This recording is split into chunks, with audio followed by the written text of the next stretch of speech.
بسم اللہ الرحمن الرحیم۔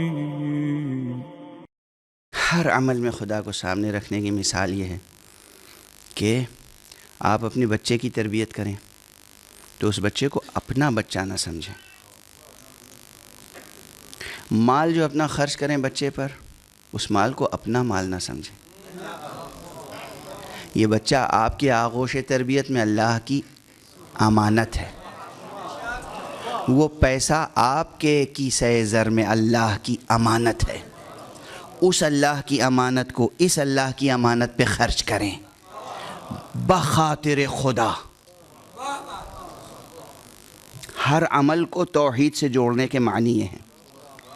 اپنے بیٹے کو اپنا نہ سمجھیں، اپنا سمجھا تو شرک ہے۔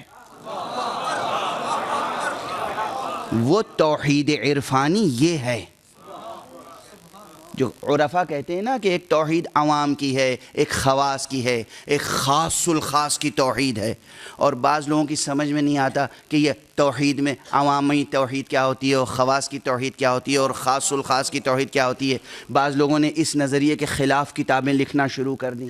نہیں، حقیقت ہے، عام آدمی اپنے بچے کو اپنا نہیں سمجھے گا تو کیا کسی اور کا سمجھے گا؟ نہیں، بچہ اس کا ہے، بیٹا اس کا ہے۔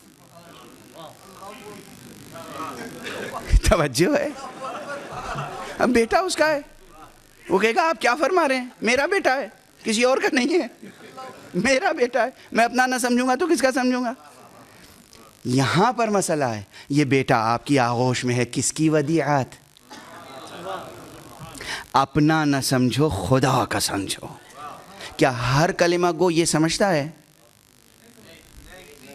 ہر وقت اس کے پیش نظر یہ ہوتا ہے ہر لمحہ کہ یہ بیٹا یہ اللہ نے دیا ہے، یہ ہمیں اللہ نے ایک وجود دیا ہے اور ہمیں مکلف بنایا ہے، ہمارے اوپر تکلیف شرعی ہے، جیسے نماز پڑھنا تکلیف شرعی ہے، جیسے روزہ رکھنا تکلیف شرعی ہے، جیسے خمس دینا تکلیف شرعی ہے، جیسے زکوٰۃ دینا تکلیف شرعی ہے۔ تکلیف شرعی ہے کہ اس بچے کی ہم اچھی تربیت کریں، اسے اچھا نام دیں، اسے اچھا رشتہ دیں، اسے اچھی تعلیم دیں، اسے دین سے واقف کرائیں، خدا سے واقف کرائیں۔ اور جو پیسہ اللہ نے ہمیں دیا ہے، کس نے دیا ہے؟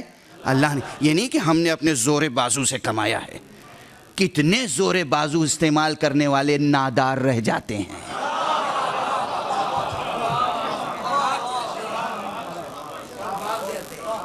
کتنے زور بازو استعمال کرنے والے مفلس و نادار رہ جاتے ہیں۔ اگر کسی کے پاس کچھ بھی پیسہ ہے، کم یا زیادہ، عطاء الہی ہے، لطف پروردگار ہے، وہ پیسہ اللہ نے دیا ہے، یہ بچہ اللہ نے دیا ہے۔ اللہ نے حکم دیا ہے کہ اس بچے کی اچھی تربیت کرو، اس لیے یہ پیسہ اس پر تربیت کر رہے ہیں۔ اور اس کے بعد امید کس سے رکھو؟ بچے سے نہیں۔ اگر بچے کو اپنا بچہ سمجھا تو شرک، پیسے کو اپنا پیسہ سمجھا تو شرک، اور اگر اس بچے پر تربیت کرنے کے بعد امید لگائی کہ آج ہم اس بچے پہ خرچ کر رہے ہیں، ہمارے بڑھاپے یہ بچہ ہمارے کام آئے گا، تو شرک۔ اگر بچے سے امید لگائی تو شرک ہے، شرک۔ امید خدا سے لگاؤ، چونکہ یہ امانت کس کی تھی؟ خدا کی۔ تربیت کیوں کی؟ چونکہ خدا نے کہا تھا تربیت کرو، تو گویا آپ مزدوری کر رہے تھے خدا کی، صلہ خدا دے گا نہ کہ بچہ۔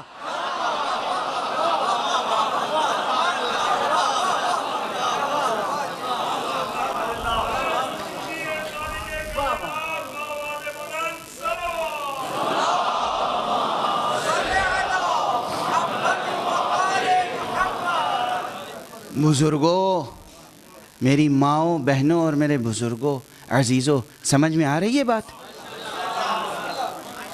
عام طور پہ کیا ہوتا ہے؟ عام طور پہ 90%، 95%، 99% لوگ امید لگاتے ہیں اپنے بچے سے، یہ میرا مستقبل ہے۔ کہہ بھی دیتے ہیں ماں باپ اکثر کہ بیٹا تم ہی تو ہمارے بڑھاپے کا سہارا ہو۔ یہ شرک ہے، یہ شرک ہے۔ اسی لیے یہ مضمون پورا کا پورا قرآن مجید میں موجود ہے۔ المال والبنون زینت الحیات الدنیا والباقیات الصالحات خیر عند ربک ثوابا وخیر عملا. وخیر عملا، عمل کے معنی امید کے ہیں، ثواب کے معنی جزائے عمل کے ہیں. کہ یہ مال، المال والبنون، یہ دھن دولت، یہ بچے، یہ زینت حیات دنیا ہے. جزائے عمل اور امید کے لیے صرف رب کی ذات ہے.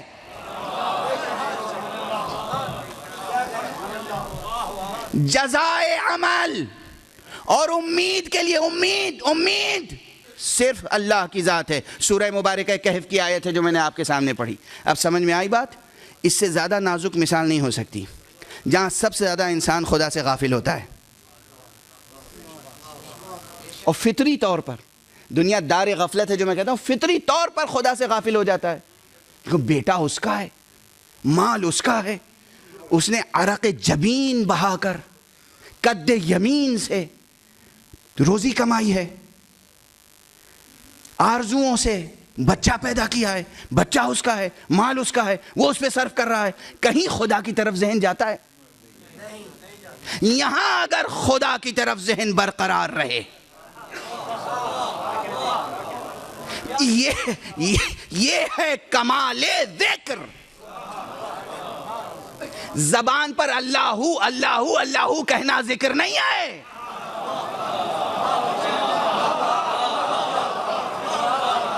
بچے کو آغوش میں لو تو یہ سوچو کہ یہ امانت خدا ہے، یہ ہے ذکر. بچے کو اپنے جیب سے پیسے نکال کے دو کہ یہ جا رہے ہو اسکول کی فیس ادا کرنے، تو یہ سوچے کہ یہ اللہ کی طرف سے میں دے رہا ہوں، اللہ کی دولت دی ہوئی، اللہ کی امانت پہ خرچ کر رہا ہوں. اگر یہ ہے ذہن میں تو یہ ہے ذکر.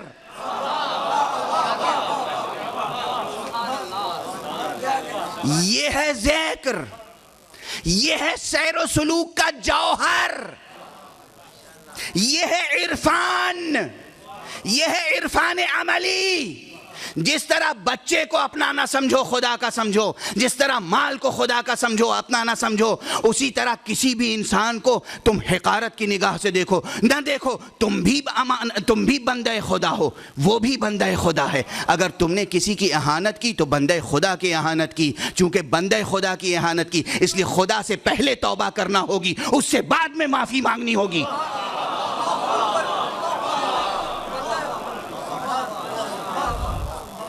گھروں کو جنت کیسے بنائیں گے؟ آپ بیوی کو اپنی بیوی سمجھتے ہیں نا، جیسے بچے کو اپنا بچہ سمجھتے ہیں، بیوی کو اپنی بیوی سمجھتے ہیں، اور بیویاں شوہر کو اپنا شوہر سمجھتی ہیں. خدا کرے یہی سمجھیں، خدا کرے شوہر بیویوں کو بیوی سمجھیں اور بیویاں شوہروں کو شوہر سمجھیں، تب بھی زندگی کچھ بہتر گزر جائے گی. ایسا نہ ہو کہ شوہر بیویوں کو لونڈی اور کنیز سمجھیں، ایسا نہ ہو کہ بیویاں شوہروں کو اپنا غلام سمجھیں. نہیں، اس سے برتر یہ ہے کہ شوہر یہ سمجھے کہ یہ کنیز خدا ہے. یہ ہے تو کنیز خدا، یہ ہے کس کی؟ کنیز خدا کی. یہ لطف خدا ہے کہ اس نے اپنی ایک کنیز کو میری خدمت کے لیے دے دیا ہے.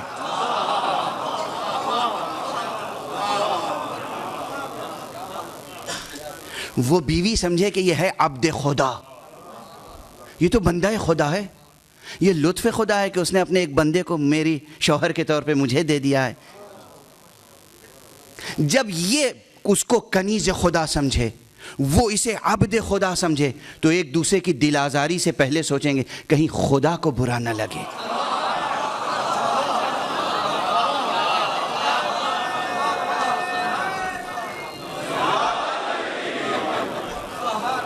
کہیں خدا کو برا نہ لگے. یہ کنیز خدا ہے.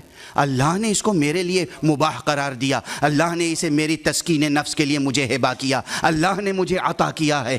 ہم نے اللہ کے کلمے پر, اللہ کی شریعت کے مطابق ان کہتو قبل تو کہہ کر اپنا لیا ہے, خدا کے اذن کی بنا پر. اگر خدا کا اذن نہ ہوتا تو یہ میری نہیں ہو سکتی تھی. جب خدا کے اذن کی بنا پہ یہ میری ہے تو میں اسے اذیت دوں گا تو خدا ناراض ہوگا. اسی طرح وہ سوچے کہ یہ خدا کا عطیہ ہے میرے لیے, اگر میں اس کی اطاعت نہیں کروں گی, میں اس کی خاطرداری نہیں کروں گی, میں حقوق زوجیت ادا نہیں کروں گی, تو پھر نتیجہ یہ ہوگا کہ خدا ناراض ہوگا. اگر یہ جذبات پیدا ہو گئے تو یہ زنا شوئی کا رشتہ, یہ میاں اور بیوی کا رشتہ عبادت بن جائے گا. یہ ہے عرفان, یہ ہے سیر و سلوک, یہ ہے ریاضت. پھر بیوی کے چہرے پہ نظر ڈالنا عبادت ہو جائے گا, شوہر کے چہرے پہ نظر ڈالنا عبادت ہو جائے گا, اس لیے کہ وہ بندہ خدا کو دیکھ رہی ہے, یہ کنیز خدا کو دیکھ رہا ہے.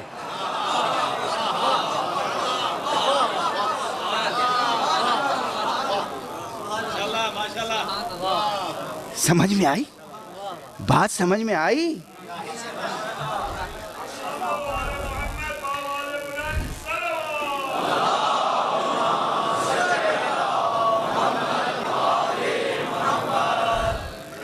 وہ دیکھ رہی ہے کسے؟ بندہ خدا کو. وہ دیکھ رہا ہے کسے؟ کنیز خدا کو.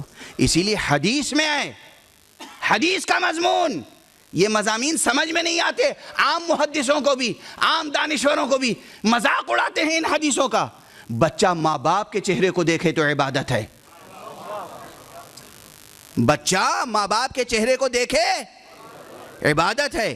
ماں باپ بچے کو بوسہ دیتے ہیں تو اس کا ثواب ہے.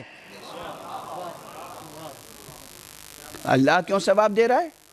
آپ بوسہ دے رہے ہیں اپنے بچے کو اس لیے نہیں, آپ اس کی ایک امانت کی قدر کر رہے ہیں اس لیے.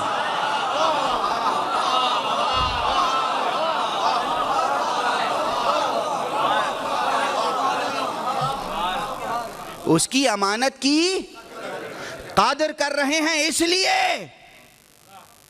جس شریعت نے آپ سے کہا کہ اپنے بچے کو پیار کرو, بوسہ دو تو ثواب ہے, اس شریعت کا پیش کرنے والا محمد اگر حسن و حسین کو پیار کرے تو یہ اپنے نواسوں کو نہیں پیار کر رہا ہے, حجت خدا کو پیار کر رہا.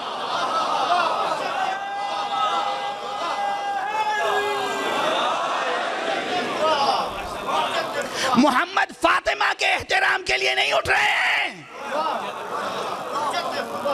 فاطمہ حجت خدا ہے, امانت الہیہ ہے دامن مصطفیٰ میں.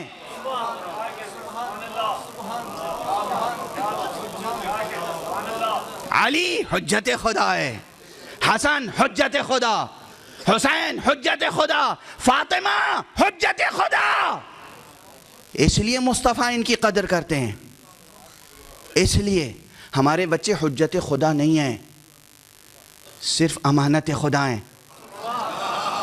اس لیے ہمارے بچے نماز میں کندھے پہ آ جائیں تو ہماری نماز باطل ہو سکتی ہے. مگر